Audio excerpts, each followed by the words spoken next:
I was only 3 years old when my mother held my hand for the last time. I remember the smell of stale coffee in the kitchen, the peeling walls of that tiny apartment, and the screams. Always the screams. My father never hit her in front of me, but I would hear them through the thin walls at night when he thought I was sleeping. I would huddle under the torn blanket, covering my ears, humming softly to myself, trying to make those sounds disappear. But they never completely disappeared.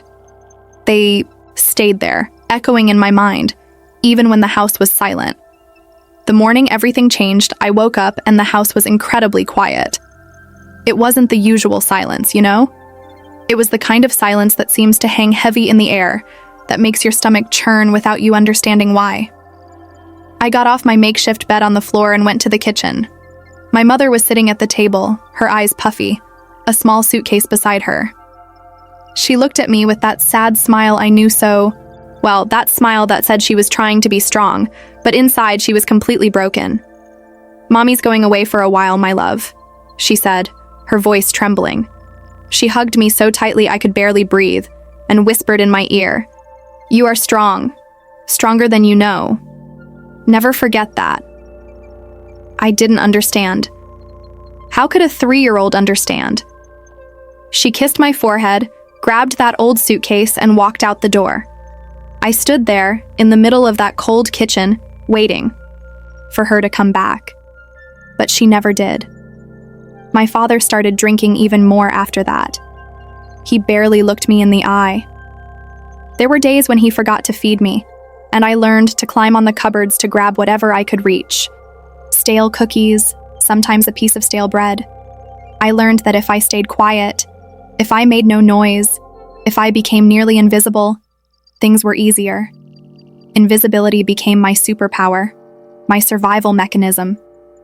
That's when the neighbors started to notice. I was 4 years old and playing alone in the hallway of my building, barefoot in the middle of winter, wearing the same clothes I'd been wearing for days. An elderly woman, Mrs. Patterson, lived in the apartment next door.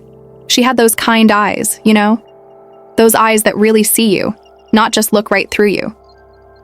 She brought me into her apartment, gave me hot soup, and wrapped me in a soft blanket that smelled of lavender. For the first time in months, I felt safe. "Where's your father, dear?" she asked softly. I shrugged. I didn't know. He'd gone out the night before and hadn't returned. Mrs. Patterson called social services that day.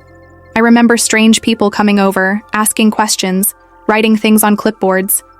I remember looking at those people and wondering if they were going to take me away, if I was going to disappear like my mother had. They put me in the foster care system. My first foster family was okay, I guess. They had rules, lots of rules, and a super clean house where everything had its place. I was afraid to touch anything, afraid of breaking something, afraid of being sent away. And I was. After 6 months, they said I was too difficult, that I had attachment issues. I was 5 years old and apparently already too broken to be loved. The second family was worse. There were other children there, many others, and we all competed for attention, for food, for any scrap of affection. I learned to hide my toys, to eat quickly, to not show weakness.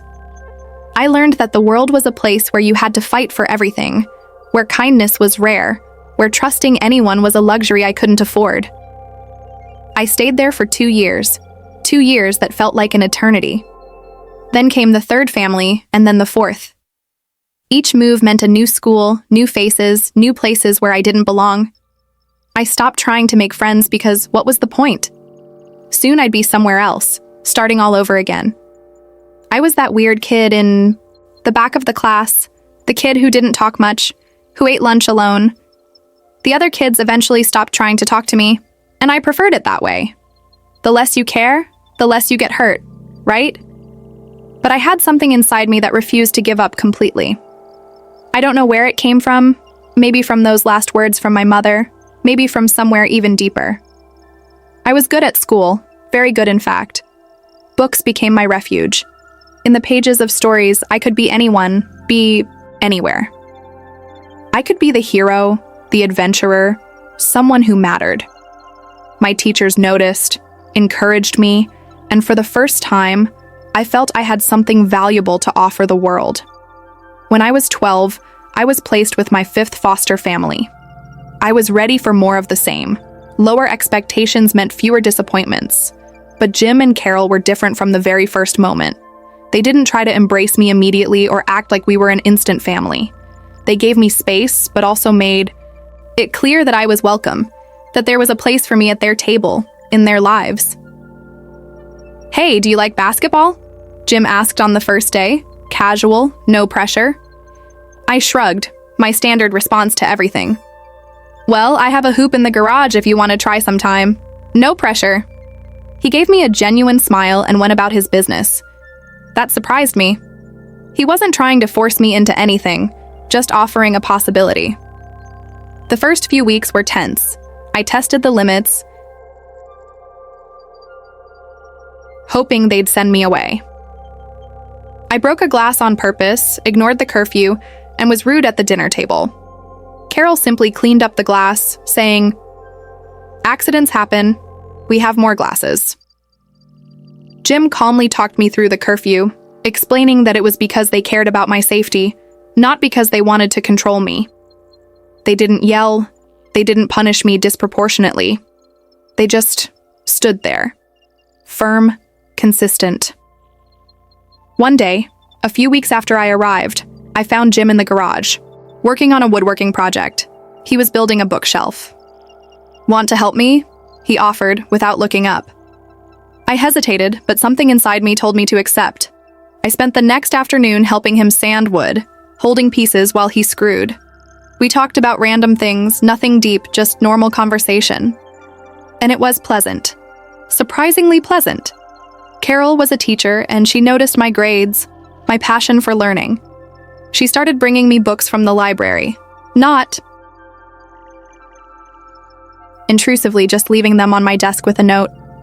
"I thought you might like this." I read them all, devouring every word. She never pressured me to talk about them, but when I mentioned something casually, she really listened, asking thoughtful questions that showed she cared about my opinions. Months passed, and something strange began to happen. I began to relax. Not completely, not yet, but enough to let my guard down a bit. I started leaving my room more often, sitting in the living room with them while we watched TV. I started laughing at Jim's jokes, even when they were terrible. I started helping Carol in the kitchen, learning to make cookies from scratch, something I'd never done before. On my 13th birthday, they threw a small party. Nothing fancy, just the 3 of us, a homemade chocolate cake, and a few simple gifts. But it was more than I'd had in years. When I blew out the candles, Carol had tears in her eyes, and Jim was smiling that proud way parents do. And for the first time in a long time, I felt something I'd forgotten. Hope. "We want to talk to you about something," Jim said after the cake. My stomach sank. Here it was. They were giving me back. I knew it was too good to be true. "We'd like to officially adopt you if you want. You don't have to decide now, and it doesn't change anything if you say no. But we wanted you to know that we want you to stay, not temporarily, but forever." I didn't know what to say. The words stuck in my throat. Part of me wanted to scream yes immediately, but another part, the hurt and scared part, whispered, "What if they change their minds? What if you're not good enough?" I just nodded, unable to speak, tears streaming down my face. Carol came and hugged me, and this time, I didn't pull away. I let her hold me, and it was as if years of pain began to dissolve in that embrace. The adoption process took almost a year. There were visits from social workers, endless paperwork, and court hearings. Every step made me anxious, certain that something would go wrong, that someone would decide I didn't deserve this. But Jim and Carol were there every step of the way, holding my hand literally and figuratively, reassuring me that they weren't going anywhere. The day the adoption was finalized was the day my life truly began. I was 14, and for the first time since I was 3, I had a real family. Jim gave me a bear hug that nearly broke me, and Carol couldn't stop crying happy. Tears. The judge smiled at me and said, "Congratulations, young man. You have a wonderful family." And I finally believed it. But the healing wasn't instantaneous. Years of trauma don't disappear just because you have loving parents now. I still had nightmares. I still had days when I shut down emotionally. I still had trust issues. There were times when I tested Jim and Carol, hoping they'd finally had enough of me. But they never gave up. When I had tantrums, they stayed calm. When I withdrew, they gave me space but made it clear they were there when I was ready. When I failed, they reminded me that failing didn't mean I was a failure. Jim taught me how to play basketball properly, and we discovered I was naturally good at it. I spent hours practicing at the hoop in the garage and eventually made the school team. For the first time, I was part of something. I had friends. I had people cheering for me. Jim never missed a game, always there in the stands, proudly chanting my name. Carol helped me explore my passion for literature and writing. She encouraged me to write my own stories, to process my feelings through words. Writing became my therapy, my way of making sense of the chaos of my childhood and finding meaning in it. She read every word I wrote, offering gentle feedback and genuine encouragement. In high school, my grades were excellent. I was on the honor roll, considering colleges, dreaming of a future that once seemed impossible. But there were still difficult moments. There were days when I saw happy families and wondered about my birth mother, wondering if she still thought of me, if she was okay, if she regretted leaving. There was anger there, deep and complicated, mixed with love and loss. Jim and Carol never tried to erase my past or pretend it didn't exist. They recognized that my birth mother was part of my story, that I had a right to have complex feelings about her. When I asked if they would help me search for her when I was ready, they said yes without hesitation, even though I knew it scared them a little. I found my biological mother when I was 18, right after graduating high school. It was through social media, after months of searching. She was living in another state, had rebuilt her life, and had been sober for 5 years. When I first spoke to her on the phone, her voice broke. "I think about you every day," she said. "I'm so sorry for everything." We met in a neutral coffee shop. It was strange, surreal, seeing the face I vaguely remembered from my dreams. She explained everything: how she was trapped in an abusive relationship, how she had addictions she couldn't control, how making the decision to leave was the hardest thing she'd ever done, but she believed it was the only way to keep me safe. She tried to bring me back several times in the early years, but was deemed unfit and lost her parental rights. It was painful to hear, but it also brought some peace. She hadn't abandoned me because she didn't love me. She'd left because she couldn't be the mother I needed at that moment. It was difficult to process. Years of anger and hurt don't just disappear overnight, but it was a beginning, a chance to understand my full story. Jim and Carol supported me through it all. When I returned from that first meeting emotionally exhausted, they were there, offering comfort without judgment. "She will always be your birth mother," Carol said. "But we are your family now, and that will never change." Those words meant everything to me.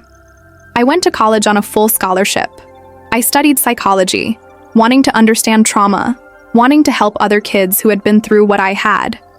Jim and Carol helped me move into the dorm, filling my room with supplies and proud tears. "You did it," Jim said, his voice thick with emotion. "Despite everything, you did it."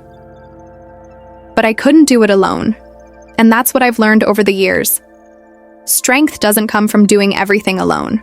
It comes from allowing people to love you, from accepting help, from being vulnerable enough to trust. Jim and Carol taught me this. They taught me that family isn't just about blood. It's about choice, commitment, and unconditional love. During college, I kept in regular contact with my biological mother. Our relationship was complicated, but growing.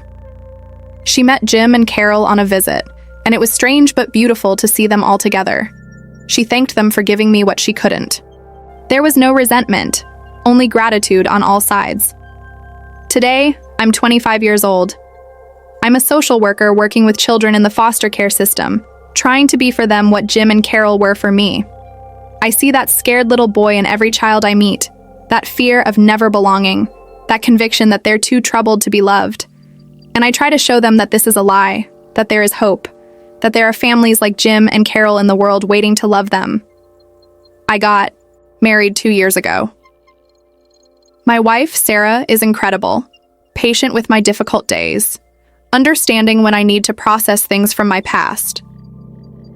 Jim walked me down the aisle, tears streaming down his face.